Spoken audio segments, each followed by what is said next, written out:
नमस्कार ग्वालियर, मैं हूं सीमा बिरला और आप देख रहे हैं आरबीएस न्यूज सच की आवाज। आज की मुख्य खबरें इस प्रकार हैं। महाराजपुरा क्षेत्र में हुई चोरी, 18 तोला सोना, 1 किलो चांदी और 5000 नकदी भी ले उड़े चोर। रिलायंस कंपनी के टावर लगाने का झांसा देकर ठगी करने वाले पकड़े गए। जनकगंज में एक युवक ने लगाई फांसी। लैब्रा डॉग साथ में ले जाने को लेकर एक युवती ने किया स्टेशन पर हंगामा। ईवीएम मशीन में छेड़छाड़ को लेकर भारत मुक्ति मोर्चा ने दिया धरना।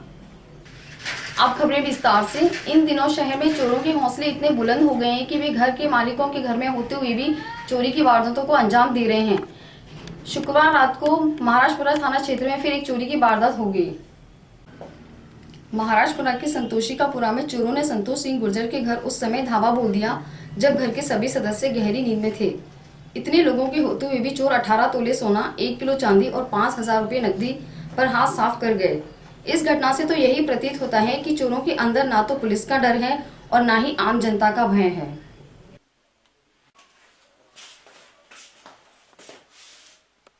कितनी चोरी लगभग पूरी? वो तो पापा बता रहे हैं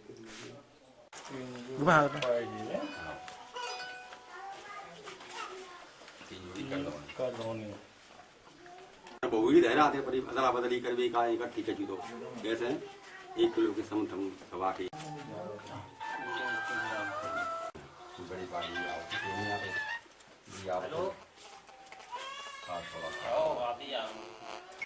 सर मैं आ रहा हूँ, जैसे ही आता हूँ मैं आपके पास को तुरंत फोन कर देता हूँ। अरे कम लिख ले उन्होंने कहा। एक अप्रोक्स अपन बैठ के बात कर रहे हैं तो एक अप्रोक्स आइडिया लग रहा है उनको।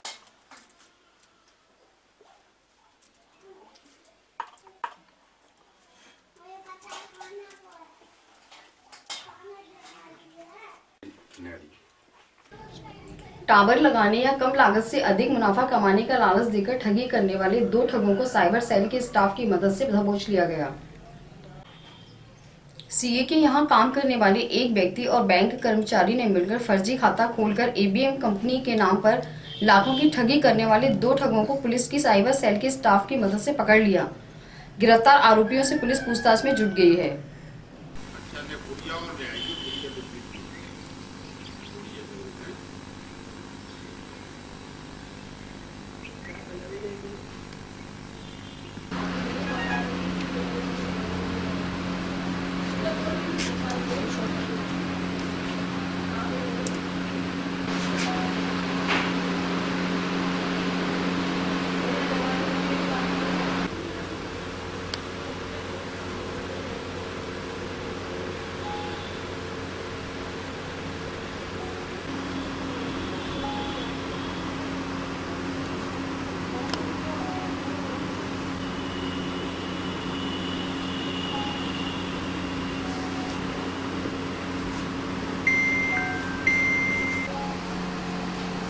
अभी तो फिर क्या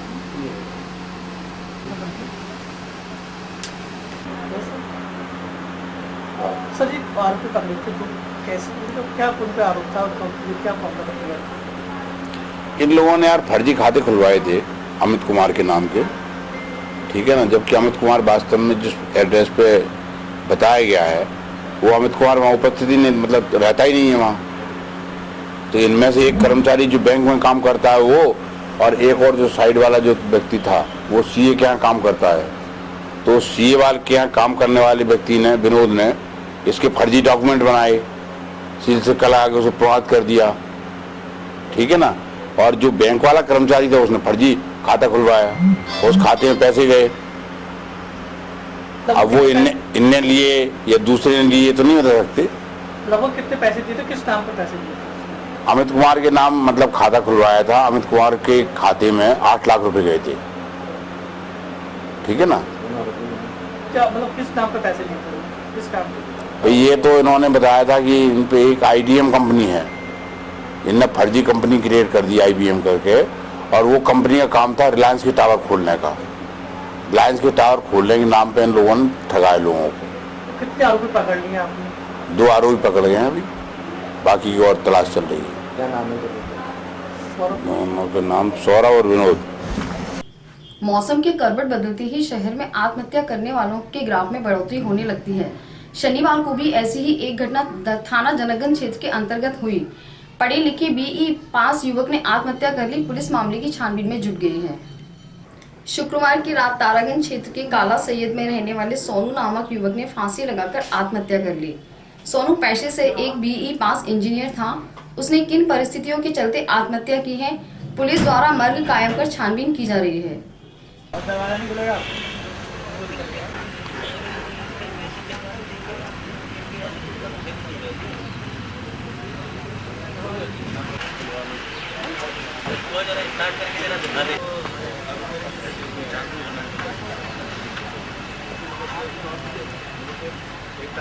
ये क्या है?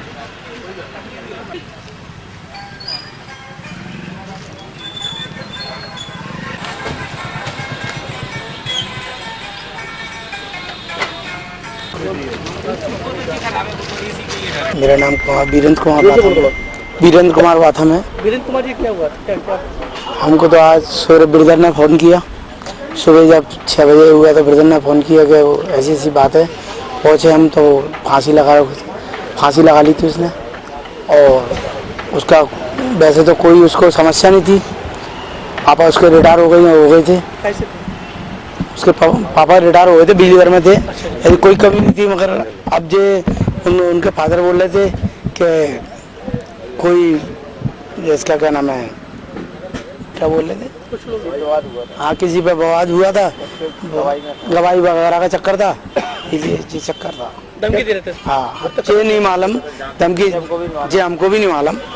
मैं तो चाचा हूँ उसका, मुझे कोई जानकारी नहीं है। पता नहीं कौन की धमकी किसको? हाँ, फोन पे जरा धमकी थी। वही रात को जो मैसेज आया था मुझे फोन पे। क्या था मैसेज में? क्या लिखा था? कुछ नहीं, केवल के डिलीट कर दिया उसने। अच्छा, डिलीट कर दिया। तो खराब है। कौन किसका? बच्चा कौन है? बच्चे का नाम? बच्चे का नाम क्या है? बच्चे का नाम सोनू क्या नाम है? सोनू ओम प्रकाश। कहाँ के रहने वाले हैं? वो तारागंज के। उम्र कितनी है इसकी? हमारे करीब 32। बच्चे इंजीनियर की पढ़ाई कर रहा था। इंजीनियर की पूरी पढ़ाई कर चुका था। बी कर लिया मतलब, कौन सा करा था? कहाँ पढ़ रहा था? इंजीनियर को MI। बताना पड़ेगा, तभी तो जांच करेगी, पुलिस की जांच करवाएगा। जैसे तेरे नाम है, वो नाम तो बताना पड़ेगा। नाम तो जांच करेगी, मैं पुलिस की तरह नहीं कर रही जांच, किसी का नाम तो बताओ। फिर कैसे करो? रेलवे द्वारा छत्तीसगढ़ एक्सप्रेस अथवा ताज एक्सप्रेस से एक डॉग को निजामुद्दीन तक भिजवाने की व्यवस्था न किए जाने पर डॉग की मालकिन ने स्टेशन पर हंगामा कर दिया और कर्मचारियों को जमकर खरी खोटी सुनाई। ग्वालियर स्टेशन से अपेक्षा कुमारी चौहान को डॉग को निजामुद्दीन तक रेल से ले जाना था, जिसके लिए अपेक्षा ने पूरी जानकारी रेलवे से लेकर टिकट भी खरीद लिया था। लेकिन झांसी से एनिमल केस न आने के कारण रेलवे कर्मचारियों ने डॉग को भेजने से मना कर दिया। यह सुनकर डॉग की मालकिन का पारा 7वें आसमान पर चढ़ गया और उसने रेलवे कर्मचारियों को जमकर खरी खोटी सुनाई। इतना ही नहीं, खरीदे गए टिकट का फंड लेने के लिए भी उक्त महिला ने उसे वहीं फाड़कर फेंक दिया। आवाज आ रही है बाहर। आपको ये नहीं पता कि ताज में डिब्बा नहीं रहता और 1 घंटा पहले अगर मैं कुत्ता लाई हूँ तो आपको 1 घंटा पहले इन्फॉर्म करना चाहिए वहाँ पर। आप मुझे परेशान करना चाहते हैं? मुझे आप बार-बार यही बात बोल रहे थे कि नहीं आपको तो डिब्बे पे मालूम पड़ेगा, टिकट भी मालूम पड़ेगा। नहीं आती हमारी पोजीशन वीडियो तो बना रहे हैं। नौकरी कर रहे हैं, इसको ये नहीं पता। रेलवे का रूल मुझे पता है, पढ़ के। डॉग कौन सा है? ये बोला जाता है कि आप डिब्बे पे पहुंचो, वहीं पता पड़ेगा तो टिकट पर ले जाऊंगी। रेलवे भरोसा नहीं है मुझे रफ्ती में। 1 बजे से लेकर 4 बजे तक मुझे चक्कर करना है, 4 घंटे 4 बार गर्मी में। वो बिल्डिंग का पैसा तो ले जाइए फिर आप। सर 1 बजे मैं यहाँ पर आई थी कि छत्तीसगढ़ से मुझे डॉग लेके जाना है अपना निजामुद्दीन। तो मुझसे बोला गया कि छत्तीसगढ़ में मोस्टली कभी कभी बुकिंग नहीं मिल पाती डॉग की। तो मैंने कहा सर अभी 1.5 घंटा है, आप झांसी फोन लगा के पूछिए कि कोई डॉग बुकिंग है क्या, और नहीं है तो आप मेरा डॉग बुक कीजिए। बोलते वो ऐसे पता नहीं पड़ता, वो डिब्बे पे भी डिब्बे पर ही पता पड़ेगा, और रेलवे का ये रूल नहीं है।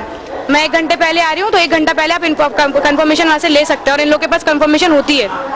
इन लोगों ने अपनी बात वो रखी नहीं। मेहनत कौन करे, कौन फोन लगा के झांसी में पूछे।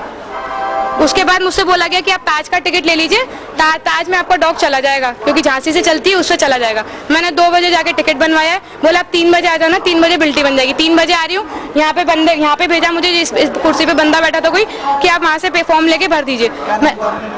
सर कोई नेम प्लेट नहीं है, कुछ नहीं है। फॉर्म मांगा उससे, वो बोलता है 5 बजे है ताज, आपको 4:30 बजे आना पड़ेगा। मैंने कहा सर फिर 3 बजे बुलाया क्यों आपने मुझे? कुछ नहीं बोले, सब मुँह फेर के चले गए। RPF वालों ने नहीं सुनी, एरिया मैनेजर ने नहीं सुनी, डिप्टी मैनेजर ने नहीं सुनी, कोई भी जिम्मेदारी होती है कोई जिम्मेदारी लेने को तैयार नहीं है। उस औरत लेडी से चला नहीं जाता, वो यहाँ से वहाँ तक जा रही है, उसके बाद मालूम पड़ रहा है कि ताज में डिब्बा ही नहीं है। 60 साल से नौकरी कर रहे हैं, इनको रूल्स नहीं पता रेलवे के। अपेक्षा चौहान, भोपाल। गर्मी में कुत्ता ही कैसे खींचना परेशान होता है, केस ना कर दो।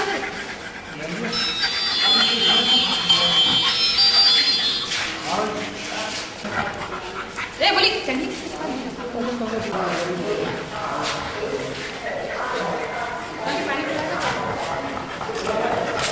चलिए बैठो नीचे, बैठो बैठो बैठो परेशान हो गई ना।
ईवीएम मशीन की विश्वसनीयता पर प्रश्न चिन्ह लगाने का इन दिनों एक चलन सा देश में चल रहा है। मशीन के स्थान पर बैलेट पेपर के द्वारा चुनाव करवाने व ईवीएम को हटाने की मांग को लेकर भारत मुक्ति मोर्चा पार्टी के सदस्यों ने शनिवार को फूलबाग पर धरना दिया। जो ईवीएम कुछ दिनों पहले तक राजनीतिक पार्टियों के लिए शान हुआ करती थी, ये पार्टियां उसकी तारीफ करते हुए थकती नहीं थी, क्योंकि इससे समय व पैसे की बचत होती है। लेकिन अब इसी मशीन की विश्वसनीयता पर बसपा, सपा और आप जैसी कई पार्टियों ने सवाल उठाना शुरू कर दिए हैं। अब इसे चुनावी प्रक्रिया से बाहर करने की मांग लेकर इसी मांग के समर्थन में भारत मुक्ति मोर्चा ने मांग करते हुए फूलबाग पर धरना दिया। नाराजगी है। मीडिया लोकतंत्र का एक महत्वपूर्ण स्तंभ दिखाई नहीं देता, बल्कि ईवीएम कैसे अच्छी है इसकी खबरें और लेख पूरे देश भर के अंदर छापे जा रहे हैं। साथियों, इस बारे में जागरूकता अभियान पूरे भारत देश के अंदर भारत मुक्ति मोर्चा के माध्यम से चलाया। मैं तहसील लेवल पर उसको अर्थी निकाल करके हमने उसको चलाया था। साथियों, भारत का चुनाव आयोग चुनाव में वोटिंग प्रतिशत बढ़ाने के लिए अभियान चला, इसके हमारे पास सबूत है, मगर चुनाव आयोग को वीवीपीएटी के बारे में मीडिया की खबरें न छापने पर फ्री, फेयर एंड ट्रांसपेरेंट चुनाव के लिए भारत के संविधान निर्माताओं ने चुनाव आयोग को स्वायत्त रखा। अर्थात ऐसा नहीं है, चुनाव आयोग भारत सरकार के आदेश पर नहीं चला, वोट प्रतिशत बढ़ाने के लिए नहीं, बल्कि अपनी जिम्मेवारी का निर्वहन करने के लिए दिया गया है। यह अधिकार फ्री, फेयर एंड ट्रांसपेरेंट, मुक्त, निष्पक्ष बढ़ाने का काम राजनीतिक पार्टी को विश्वसनीयता। हेम सिंह राहुल। यहाँ पर ये धरना ईवीएम मशीन के विरोध में दिया जा रहा है। पूरे भारत देश के अंदर जो इलेक्शन कमीशन है उसने ईवीएम मशीन के अंदर जो वीवीपीएटी सिस्टम लागू करने के लिए जो सुप्रीम कोर्ट है उसने 8 अक्टूबर 2013 को निर्णय दिया था, लेकिन इलेक्शन कमीशन इसको नहीं मान रहा है। इसलिए ये धरना पूरे देश भर में हम लोग भारत मुक्ति मोर्चा के बैनर तले 550 जिलों में आज ही के दिन और कई जगह हम लोग विधानसभा लेवल पर भी इसको धरने को दे रहे हैं। हम लोगों की जो मांग है वो भारत देश के अंदर ईवीएम मशीन है उसको हटाने के लिए है। इस मशीन से free, fair and transparent election नहीं हो पा रहा है। इसलिए हमारी ये मांग है कि बैलेट पेपर जो ठप्पा वाला सिस्टम है उस सिस्टम को फिर से लागू किया जाए, जिससे कि आदमी जो अपने नेता को चुनना चाहता है, जनता जिस नेता को चुनना चाहती है उसी नेता को निष्पक्ष रूप से चुना जा सके। आरबीआई सच की आवाज पर कल देखिए शाम 7 बजे मुंबई से आए फिल्म डायरेक्टर सनोज मिश्रा जी का खास इंटरव्यू। चैनल के director and chief editor Sanjay भक्त भारद्वाज के साथ कार्यक्रम सीधा संवाद में।